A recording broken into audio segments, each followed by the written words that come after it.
but in general, I think for the first game they felt really confident, and they just got like all their hopes and dreams shattered by Arteezy's TA, and then that kind of put them on tilt for game number 2, and they're like, okay, we can do this, and then they got outdrafted by the Brewers. So I think like they've just been really set back by Secret in games 1 and 2, and Fnatic, I think it's a team that they're much more comfortable playing against because they do play similar styles, and they won't be caught off guard by something. I would like say they know each other very well too. Right. So let's talk a little about Fnatic. We haven't seen them on the stream yet. Now Fnatic, overall a team that, of course, went through a team name change with Fnatic now sponsoring them recently, but just kind of, I feel like high hopes for Team Fnatic. A lot of people are thinking, all right, Fnatic probably going to do pretty well in the next tournaments that they're coming up, which includes TI5 this weekend, or this week, rather. What do you guys think? I mean, do you agree with that? Because we've been talking, all right, these teams probably top 8, maybe top 4. This guy's the expert. I know. That's why we're coming to. We'll get to winner.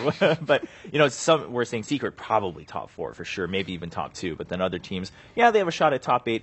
Where do you see Fnatic in how they've been doing recently?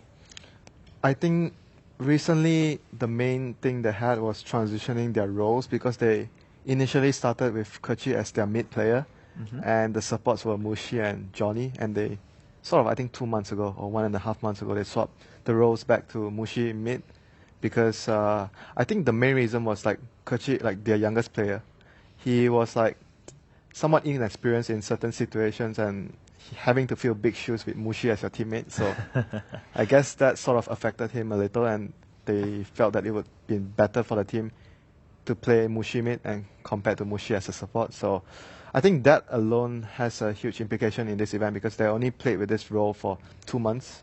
So a lot of their support play isn't like sharp or as good as the other teams, I would say. And that's their primary weakness as a team, I feel. I feel the partnership is like not there, like because they haven't been playing together. It's very important to be able to have the understanding between the supports. It's like sometimes there are certain situations where you have to do stuff and decide in 1 second, and you can't just like, oh, we got to do this. You just do it and it works together. The teamwork has to be there between the supports. Yeah. So it's not there for Fnatic right now. That is a good point, and we are seeing them just kind of getting ready to set their stuff up and get ready for their match. I was just supposed to say, I feel that every time I ask about a team, Winter's focus is on the supports, whether it's the supports are important or the supports are not there yet. They need to get the communication better. Don't underrate supports. I mean, by all means, I think that's a valid point. Obviously, all roles are pretty important, and oftentimes supports are the ones that are most overlooked, if any role is overlooked by people when they talk about teams. So I think it's a good point you bring up, but I just found it interesting that you do like to heavily focus on where the supports lie. Yeah, it's because mainly like a lot of the strategies revolve around, like in the draft, you plan a lot in early game. Okay, guys, we're going to do this. We're going to roam. We're going to focus on shutting down the storm. Or we're going to do, like, it's always about the supports, how they move around early game rather than, the cores moving around. Mostly the cores are like sitting and, okay, I'm just going to do my thing, and the supports will be moving around, making decisions. That's the biggest thing, in the early game. Supports are the ones making decisions. Where to gang, who to get a TP on early to hold, so you can back up the other lanes and stuff like that.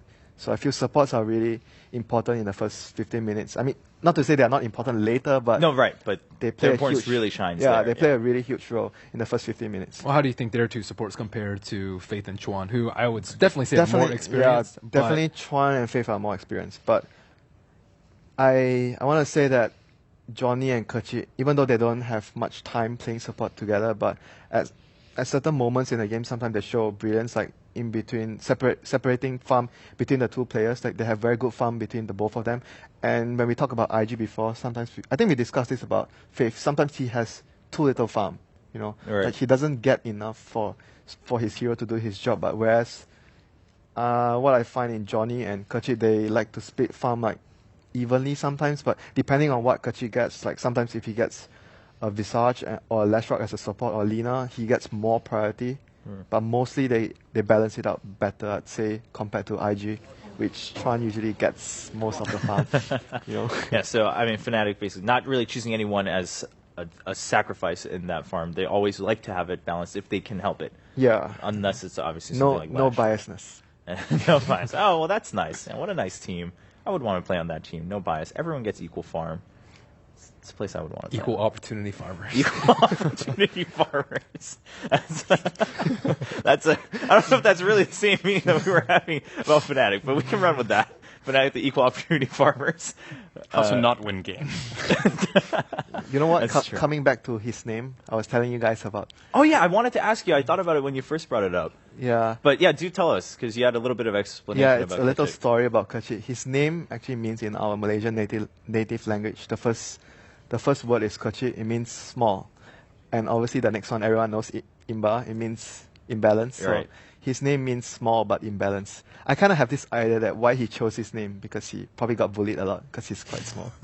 But he's in balance. Yeah, but He's about he's imbalanced in Dota. right. So this is So where it's he not only gets to small, shine. but also tilted. Yeah, and I remember when he started playing tournaments, like when he's 19 now. He started playing, like, I think 9 years ago, around that time frame, Yeah. 9 to 10 years ago. His mom would always follow him to events, so it would look kind of like a mom bringing a small kid to a tournament, but the player is the mid player in the team. So Right. it's like, That's okay, pretty this is crazy. actually the mid player accompanied by his mom. That Yeah. reminds me of the first tournament pick Andy at LANs. He also looked like I can't remember how old he was at his first LAN, but I think it was with Walker Gaming. it was with Volker Gaming. Yeah. That's like 10 years ago, I think. that was also Yeah, I mean, it's kind of some funny interesting that pictures from back then. at that time where a parent would follow her child to a tournament, it's nowadays because it's so big, so it's common for parents to Right. be with But the, back then it was not. yeah, the back same. then it's not something that you see often. Yeah, I mean, we even saw earlier with No Tail's video, right? I mean, ran into some, issues or conflicts with his parents until they were convinced that, okay, this is something you really believe in and whatnot. I mean, yeah, you say it's more common now, but even now, it's definitely something that people note. It's like, oh, your parents are here to watch you. That's pretty cool. Like, that's pretty Yeah, sweet. it's more acceptable, I guess. Right, but Yeah. back then it was like, whoa, your parents are here at a tournament? Like, what's going on? Like, why are they here? But yeah, that's actually really just sweet of them, obviously, to have that connection with his mother. And then now, look at where he is. He's here playing TI5, just having another shot for the TI Championship title and in Fnatic. So and Fnatic, again, pretty high hopes for a lot of people. We'll see how they do against IG. Obviously, that will give us a better read. Talk a little bit about IG. Of course, we saw them against Secret, but we did have to jump into the game a little bit earlier. And you guys mentioned, again, IG, bunch of old school names. Most people, even if you've only watched like TIs in the past, you've heard these names before, even if you're not a complete like Dota 2 veteran fan. But do you think, is that going to affect them anyway in terms of either being overconfident or maybe being a little bit worried about playing against a team like Fnatic, where they're known for their aggression and they have these younger players that maybe could be a little bit more volatile in game? I think they'll try to draw as much as possible on their experience and just try to play their own game. So they've probably, I would be surprised if they haven't seen I'm guessing they would have read as much as possible into the win Fnatic had over Secret, because obviously Right. they just came off a 0-2 loss themselves. And they will isolate one or two key heroes that they felt like was really important, and they will ban them out. I think it's very likely we don't get to see the Bloodseeker, for example, or that they will pick it themselves in the first phase like they did against Secret Game 1. And then apart from that, just generally just play their own standard style and believe that they just flat out are a stronger team based on experience, which right now I don't think I would agree with IG being stronger than Fnatic just now. But Okay, yeah. that's the mentality they need to have themselves. And if they get off to a good start in the series, I definitely think they will. They'll be able to carry on. That's an interesting point you bring up. I always find it very interesting, just if or how teams adapt from game to game, especially in such a long tournament where it's going to be 2 weeks. You have to play so many matches in round robin during your groups, and then even then you're not knocked out, right? You're seeded into the bracket stage. So we saw IG picking Bloodseeker. We were like, hey, did they do that because they saw Fnatic having good success with that against Secret? So now on the flip side, is Fnatic concerned at all about possibly IG taking that if they leave it open? Do you think that's going to be a contention point for both teams, or maybe a little bit more skewed for IG? Anybody? I think most important is they don't just pick hero like based on this team is actually picking this and it's strong.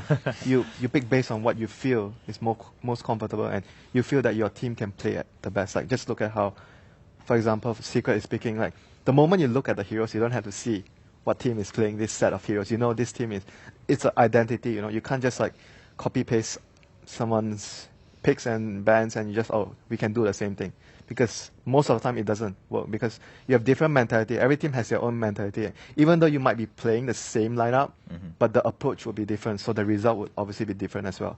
Yeah, I think the mentality for IG, I mean, they're struggling right now a little bit, I would say, compared to what you would expect from a team with these 5 names. Prior TI champion as well, and a lot of these are like fairly older players. And I think like when you're in that sort of position, you just have a lot more pressure to perform. You don't have, 8 or 9 years ahead of you, like RTZ or Sumail, let's say, who are like, okay, if they don't win the CI, they have a lot more shots. But Yeah. Burning, I mean, he was rumored to have retired after last year Yeah. and didn't play for quite a period of time. And, people speak that this might be his last TI. And, when you're in that sort of position, it's like, oh, man, I might not get another chance. And, there's a lot of outside pressure and influence that comes into the mentality of these players.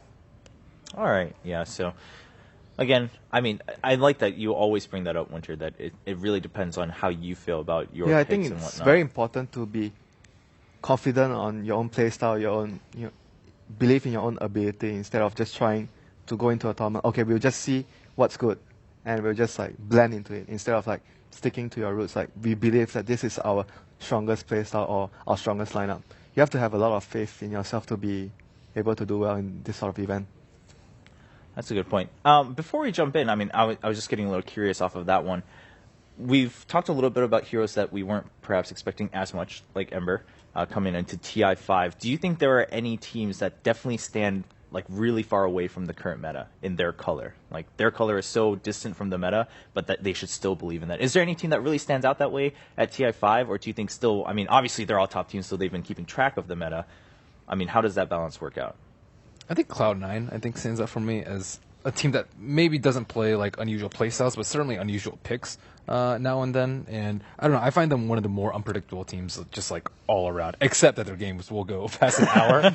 Other than that, like it's just like the Bat Rider, for example. The Bat Rider, I would have not expected to see it at all in the group stage. So the destination is always the same for Cloud9. I mean, the It's idea, just a journey. the idea was there. You could see they were Yeah. gearing up into a pushing type of lineup, heavy team fight, and they True. needed someone to draw the attention towards the Tombstone. So Bat Rider obviously fit the job. It's of they have very novel concepts, and I think Keystone part of their strategies. That's interesting. Other than that, any other teams? I mean, we haven't seen half the teams play. Yeah, I mean, so we'll of course have to wait. Maybe someone has more pocket picks. I think maybe MVP Hot 6 play some different stuff. I have to Right. admit I haven't seen that much, but like the first thought that just came to mind for me was MVP Phoenix, because they have a history of playing different Yeah. stuff, like picking outside the meta. Like Warlock, they've played a lot of Slark on QA in the past and stuff like that. And obviously their practice partner in MVP Hot 6 might also have like they obviously develop like their own little isolated meta, as Yeah. we talked about, because they don't have that many scrimming partners in Korea.